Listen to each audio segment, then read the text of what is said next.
Hello everyone. Now here you need to get this made in this way and now get the braids all together twisted and twirled in this manner, and now you need to just secure it with the help of this beautiful lovely pins and clips and all.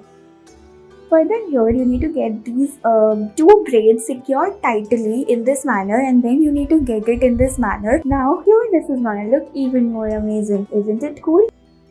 Now here just get your hair done. What we need to do here, you need to just get your hair and then just make the patterns in this manner. Further you need to secure it in this way and get them tightly held in this way. And now you need to secure it to it, looking even more amazing and beautiful.